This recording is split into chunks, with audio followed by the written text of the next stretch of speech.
अगर आपकी पत्नी मर जाए, उसका अंतिम संस्कार भी हो जाए, लेकिन कुछ दिनों बाद वही औरत रात में आपके कमरे का दरवाज़ा खटखटाए, तो क्या आप दरवाज़ा खोलेंगे? राघव ने भी यही गलती की थी, क्योंकि दरवाजे के बाहर खड़ी औरत बिल्कुल उसकी मरी हुई पत्नी जैसी दिख रही थी। लाल शादी का जोड़ा, पैरों में पायल और चेहरे पर वही मुस्कान। लेकिन सबसे डरावनी बात ये नहीं थी। डरावनी बात ये थी कि उसकी पत्नी की लाश आज भी शमशान की राख में पूरी तरह जली ही नहीं थी। मोहिनी, जो मरकर भी पत्नी बनी रहना चाहती थी, उत्तराखंड के पहाड़ों के बीच बसा था एक छोटा सा गांव, कालागढ़। दिन में शांत, लेकिन रात होते ही वहाँ की हवा भी अजीब लगती थी। गांव वाले कहते थे, यहाँ जो अधूरी इच्छा लेकर मरता है वो कभी पूरी तरह नहीं जाता। इसी गांव में रहता था राघव त्रिपाठी। सरकारी बैंक में नौकरी करता था। उसकी पत्नी मोहिनी गांव की सबसे सुंदर और समझदार लड़की मानी जाती थी। दोनों की शादी को सिर्फ 4 साल हुए थे, लेकिन उनका प्यार ऐसा था कि लोग मिसाल देते थे। मोहिनी हर सुबह राघव के लिए तुलसी वाली चाय बनाती और रात में छत पर बैठकर तारों को देखा करती। लेकिन एक रात सब खत्म हो गया, वो रात जिसने सब बदल दिया। बारिश की तेज रात थी। मोहिनी अचानक नींद से उठी और सीने को पकड़कर जमीन पर गिर गई। राघव घबराकर उसे अस्पताल ले गया, लेकिन डॉक्टर ने सिर्फ इतना कहा, हार्ट अटैक, हम इन्हें नहीं बचा पाए। राघव की दुनिया उसी पल खत्म हो गई। अगली सुबह गांव के शमशान घाट में मोहिनी का अंतिम संस्कार किया गया, लेकिन जैसे ही चिता जलाई गई, कुछ अजीब होने लगा। लकड़ियाँ जल रही थी, धुआं उठ रहा था, लेकिन मोहिनी का शरीर पूरी तरह जल नहीं रहा था। उसकी बंद आंखें अचानक आधी खुल गई। गांव के बूढ़े पंडित ने कांपते हुए कहा, ये आत्मा जाना नहीं चाहती। राघव ने बात को दुख का भ्रम समझकर नज़रअंदाज कर दिया, लेकिन असली डर अभी शुरू हुआ था। पहली वापसी। मोहिनी की मौत के 3 दिन बाद रात के ठीक 2:13 राघव की नींद दरवाजे पर हुई दस्तक से खुली। टक ठक ठक। पूरा घर अंधेरे में डूबा था। वो धीरे धीरे दरवाजे तक गया और जैसे ही दरवाज़ा खोला, उसकी सांस रुक गई। लाल शादी का जोड़ा, चेहरे पर राख के निशान और पैरों में वही पायल जो मोहिनी की थी। राघव पीछे हट गया। मोहिनी, औरत ने धीरे से गर्दन उठाई। उसकी आंखें पूरी सफ़ेद थी। फिर उसके होठ हिले। मैं वापस आ गई हूँ। अचानक पूरे घर की लाइट बंद हो गई और जब 2 सेकंड बाद बिजली वापस आई, वो गायब थी, लेकिन फर्श पर गीले पैरों के निशान मौजूद थे। नया रिश्ता, नया डर। मोहिनी की छोटी बहन काव्या अक्सर राघव के घर आने लगी।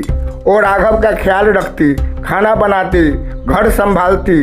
धीरे धीरे दोनों एक दूसरे का सहारा बनने लगे। पर उसी दौरान गांव में अजीब घटनाएं शुरू हो गई। रात में किसी औरत के रोने की आवाज़ें, शमशान के पास लाल साड़ी वाली परछाई और राघव के घर की खिड़की पर खरोच के निशान। एक रात काव्या किचन में चाय बना रही थी। राघव अंदर गया और अचानक जम गया। काव्या बिल्कुल उसी तरह चाय बना रही थी जैसे मोहिनी बनाया करती थी। पहले पतिया भुनना, फिर इलायची तोड़ना। यह तरीका सिर्फ मोहिनी जानती थी। राघव ने डरते हुए पूछा, तुम्हें ये सब किसने सिखाया? काव्या ने बिना उसकी तरफ देखे जवाब दिया, तुम्हें पसंद है ना, इसलिए।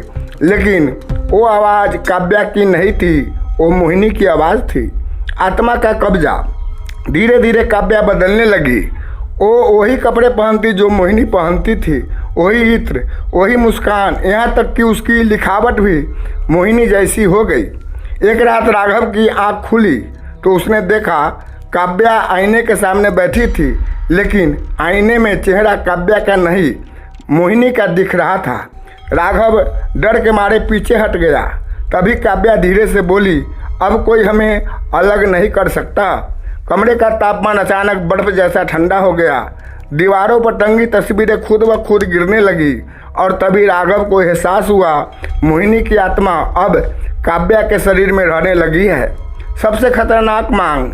अगले दिन काव्या ने अचानक कहा, अगर मुझे हमेशा के लिए यहाँ रखना है तो एक काम करना होगा। क्या?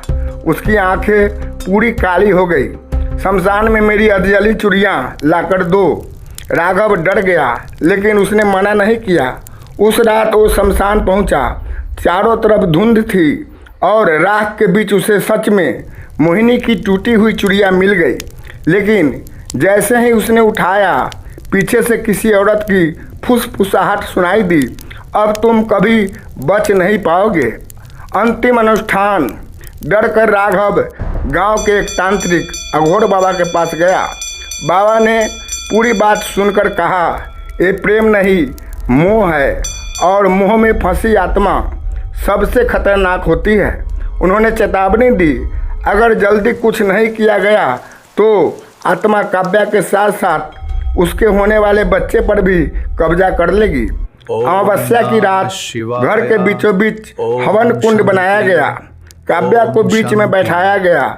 जैसे ही मंत्र शुरू हुए, पूरे घर में चीखें गूंजने लगी, खिड़कियां अपने आप खुलने बंद होने लगी और अचानक काव्या ने आंखें खोल दी। लेकिन वो आंखें इंसान की नहीं थी, वो मोहिनी थी। वो जोर से चीखी, राघव सिर्फ मेरा है। तभी अघोर बाबा ने शमशान की राख आग में फेंकी। पूरा कमरा काले धुएं से भर गया। काव्या हवा में उठ गई। उसकी आवाज बदल चुकी थी, अगर मैं नहीं मिली तो कोई नहीं मिलेगा।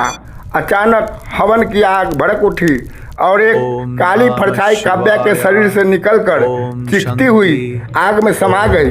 पूरा घर शांत हो गया। अगली सुबह काव्या को कुछ याद नहीं था। सबको लगा अब सब खत्म हो गया।